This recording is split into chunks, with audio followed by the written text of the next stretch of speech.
I'm Dr. Orion Taraban, and this is PsycHack's Better Living Through Psychology. And the topic of today's short talk is what you need to heal a betrayal.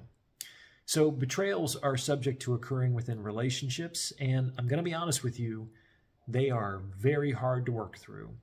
In many respects, it is often easier to start over with a new relationship than it is to heal a betrayal in a pre-existing relationship.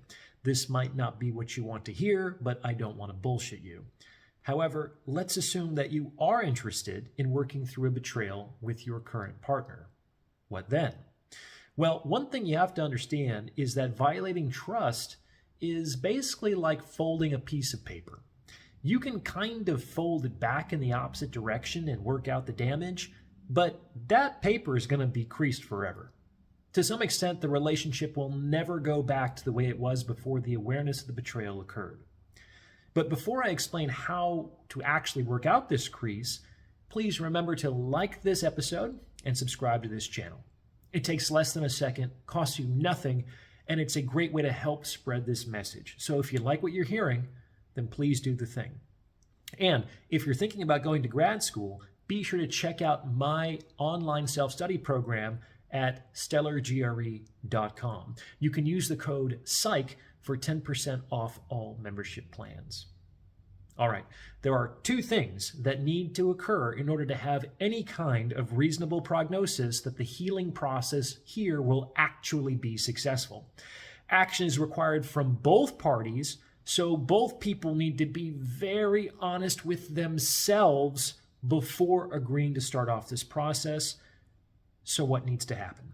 Well, in the first place, the transgressor, the one who violated the trust, needs to non-defensively accept responsibility for the transgression and commit himself or herself to a course of corrective action with full transparency afforded to the transgressed party. If the transgressor isn't willing to take full responsibility for the transgression, then it's a non-starter. Assuming partial responsibility, yeah, I did this, but only because you did that, is also not associated with a positive prognosis. However, accepting responsibility is not enough. After all, the best apology is changed behavior. What is going to be different moving forward?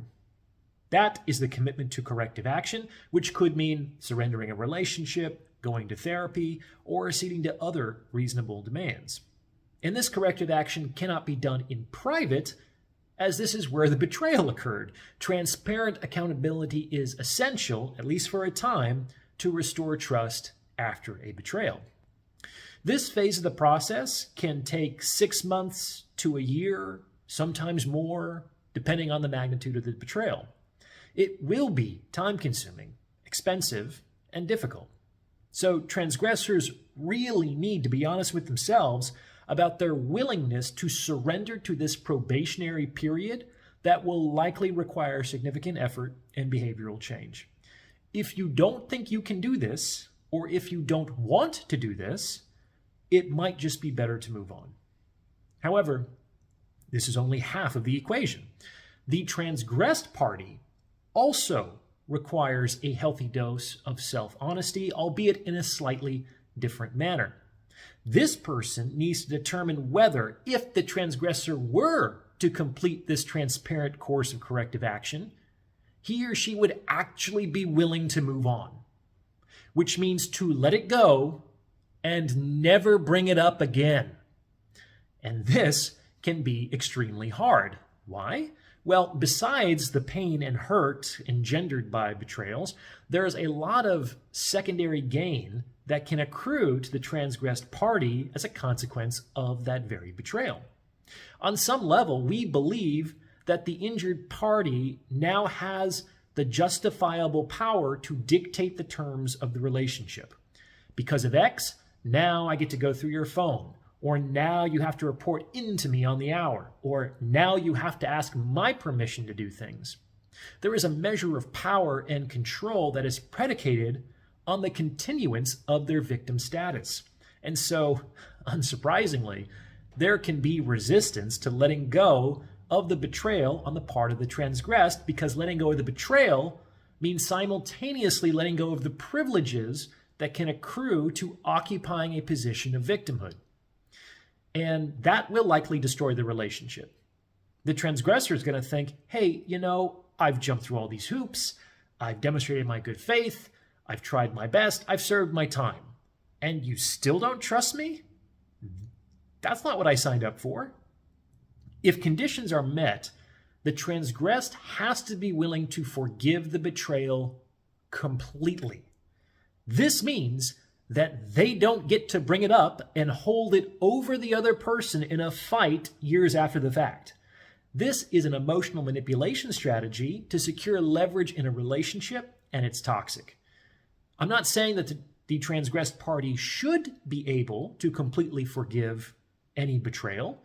What I'm saying is that if the transgressed party can't completely forgive the betrayal, for whatever reason, he or she probably shouldn't still be in a relationship with the transgressor, and it might just be better to move on.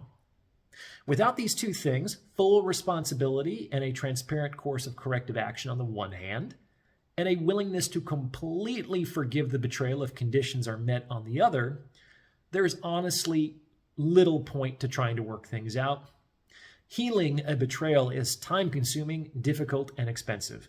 There is no guarantee that it will work, even under ideal circumstances. And without those two conditions, which require a good amount of self-honesty from both parties, it's not worth the attempt. What do you think? Have you gone through this process yourself? Let me know in the comments below, and thank you for listening.